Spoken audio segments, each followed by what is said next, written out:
مفتی صاحب نماز میں آنکھیں بند کرنا کیسا ہے؟ بہت سارے لوگوں کو آپ نے دیکھا ہوگا کہ وہ نماز پڑھتے ہیں تو نماز میں آنکھیں بند کر لیتے ہیں اور آنکھیں بند کر کے نماز پڑھنا شروع کر دیتے ہیں۔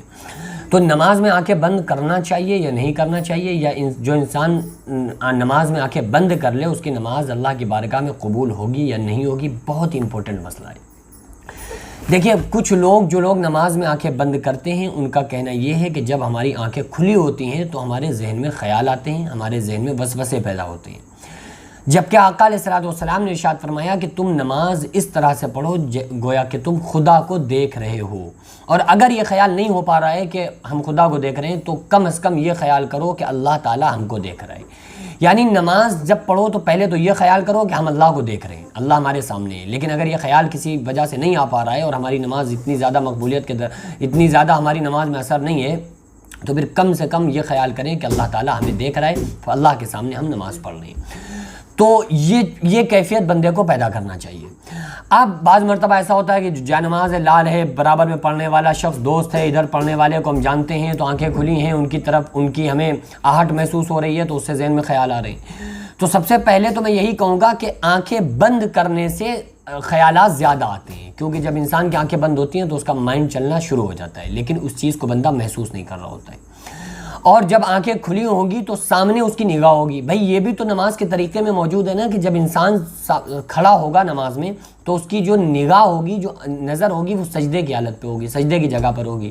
جب انسان رکوع میں ہوگا تو اس کی جو نظر ہوگی، نگاہ ہوگی، وہ دونوں پیروں کے بیچ ہوگی۔ جب انسان سجدے کی حالت میں ہوگا تو اس کی جو نگاہ ہوگی وہ ناک پر ہوگی۔ تو یہ تو نماز کا طریقہ ہے، مسنون طریقہ یہی ہے۔ اب اگر کوئی انسان آنکھیں کھولے ہوئے ہے اور وہ ٹارگٹ رکھ رہا ہے اس کھڑے، جب قیام میں کھڑا ہے تو اس کو چاہیے کہ وہ سجدے کی جگہ پر نگاہ رکھے، تو جب اسے دیکھے گا، اور اب جو خیال آتے ہیں نا وہ اس وجہ سے آتے ہیں کہ انسان جو پڑھ رہا ہوتا ہے نماز میں ان چیزوں کی طرف اس کی توجہ نہیں ہوتی ہے، وہ اسے پتہ ہی نہیں ہوتا ہے کہ ہم جو پڑھ رہے ہیں اس میں کیا ہے۔ جبکہ انسان جب اللہ اکبر کہتا ہے، اللہ اکبر جب بندہ کہتا ہے تو اللہ تبارک و تعالیٰ اس کی طرف توجہ فرما لیتا ہے کہ بندہ نماز کے لیے حاضر ہو گیا ہے، ہمارے سامنے سر بسجود ہونے والا ہے۔ ایک بزرگ کے بارے میں آتا ہے کہ جب اذان ہوتی تھی، اللہ اکبر کی صدا آتی تھی تو ان کا چہرہ زرد ہو جاتا تھا۔ تو کسی نے پوچھا آپ کا اذان ہونے سے چہرہ لال کیوں ہو جاتا ہے؟ تو آپ نے فرمایا کہ اللہ کے سامنے، احکم الحاکمین کے سامنے کھڑے ہونے کا وقت آ گیا ہے اور اس کی بندگی کرنے کا ٹائم ہو گیا ہے۔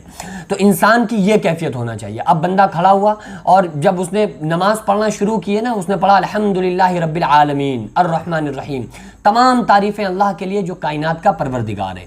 جب بندہ الحمدللہ رب العالمین کہتا ہے تو اللہ تعالیٰ جواب میں فرماتا ہے کہ میرے بندے نے میری تعریف کی۔ جب بندہ کہتا ہے الرحمن الرحیم تو اللہ تعالیٰ فرشتوں سے فرماتا ہے کہ دیکھو اس نے میری رحمان اور میری رحمت کو اس بندے نے بیان کیا۔ پھر بندہ کہتا ہے مالک یوم الدین تو اللہ تعالیٰ فرماتا ہے اس بندے نے میری بڑائی کو بیان کیا۔ پھر جب بندہ کہتا ہے ایاک نعبد تو اللہ تعالیٰ فرماتا ہے کہ دیکھو یہ بندہ میرا بندہ ہے، جو بندہ ایاک نعبد کہہ رہا ہے یہ بندہ میرا ہے اور یہ اپنا بندے ہونے کا ثبوت دے رہا ہے۔ اور پھر آگے وَإِيَّاكَ نَسْتَعِينُ تو اللہ تعالیٰ جواب میں فرماتا ہے، یہ میں ترجمہ نہیں بتا رہا ہوں، میں وہ بتا رہا ہوں جو اللہ تعالیٰ کہتا ہے جواب میں۔ وَإِيَّاكَ نَعْبُدُ وَإِيَّاكَ نَسْتَعِينُ کا مطلب اللہ ہم تیری عبادت کرتے ہیں تو اس سے مدد مانگتے ہیں۔ تو اللہ کہتا ہے وَإِيَّاكَ نَسْتَعِينُ، جب بندہ کہتا ہے اللہ فرماتا ہے کہ ہم اس کی مدد کریں گے، اس کی مدد کے لیے اس کا رب حاضر ہے۔ اہدنا الصراط المستقیم، بندہ کہتا ہے ہم کو سیدھے راستے پر چلا، اللہ جواب میں کہتا ہے کہ میں اس کو صراط مستقیم دکھاؤں گا۔ جب بندہ کہتا ہے صراط الذین انعمت علیہم، ان لوگوں کے راستے پر جن پر انعام کیا، تو اللہ تعالیٰ اس پر فضل فرماتا ہے۔ جب بندہ کہتا ہے غیر المغضوب علیہم ولا الضالین تو کہ اے اللہ ان لوگوں کے راستے پر مت چلا جو گمراہ لوگ ہیں، تو اللہ تعالیٰ اسے ہدایت کی طرف اس کو روشنی دکھا دیتا ہے اور روشنی کی طرف لے آتا ہے۔ تو یہ ساری چیزیں ہیں، جب یہ چیزیں ذہن میں رہیں گی تو انشاءاللہ کسی قسم کا خیال نہیں آئے گا۔ بہرحال نماز کا جو مسنون طریقہ ہے کہ آنکھیں کھلی رہنا، تو اگر آپ آنکھیں بند کر رہے ہیں تو پہلی چیز تو یہ ہے کہ مسنون طریقہ آپ سے چھوٹ رہا ہے، تو نماز میں خشوع خضوع کیسے آئے گا؟ جب جو طریقہ ہے کہ نماز میں آنکھیں کھول کے خشوع آئے گا اور آپ آنکھیں بند کر کے خشوع ڈھونڈ رہے ہیں تو کیسے ہو جائے گا؟ کیسے ہو جائے گا؟ جب طریقہ ہی ہے کہ آپ کو خشوع خضوع، آپ کی نماز مکمل اکمل جب بنے گی جب آپ آنکھیں کھول کر اور پوری طرح سے مصنون طریقے سے نماز پڑھیں گے، تو ظاہر سی بات ہے کہ وہی طریقہ افضل ہے۔ اب انسان کو چاہیے کہ اپنی عادت ڈالے، اور مائنڈ جو ہونا چاہیے نماز میں وہ نماز کی آیات اور اس طرف ہونا چاہیے کہ ہم کیا پڑھ رہے ہیں اور اللہ تعالیٰ ہم سے کیا فرما رہا ہے۔ بندوں جب کوئی بندہ نماز پڑھتا ہے تو اللہ تعالیٰ فرشتوں میں فخر فرماتا ہے کہ دیکھو میرا بندہ میرے سامنے جھک گیا ہے، دیکھو میرے بندے نے میرے سامنے سجدہ کیا ہے۔ تو اللہ تبارک و تعالیٰ اس طرح کی باتیں فرشتوں میں کرتا ہے، فخر فرماتا ہے، تو انسان کو یہ ساری باتیں اپنے ذہن میں رکھنا چاہیے۔ اس کے بعد اللہ کے سامنے سر بسجود ہونا چاہیے، اور نماز میں آنکھیں بند کرنا یہ مسنون نہیں ہے، یعنی کہ خلاف ہے۔ مسنون یہ ہے کہ انسان نماز میں آنکھیں بند نہ کرے، اور نماز میں آنکھیں بند کرنا مکروہ ہے، اس سے بچنا چاہیے۔ یہ نماز میں آنکھیں بند کرنا ٹھیک نہیں ہے، انسان کو عادت ڈالنا چاہیے کہ جو میں نے بتایا کہ انسان کی کب نگاہ کہاں ہونا چاہیے ویسے نگاہ رکھیں، تو انشاءاللہ تعالیٰ آپ کی نماز میں ضرور خشوع اور خضوع پیدا ہو جائے گا۔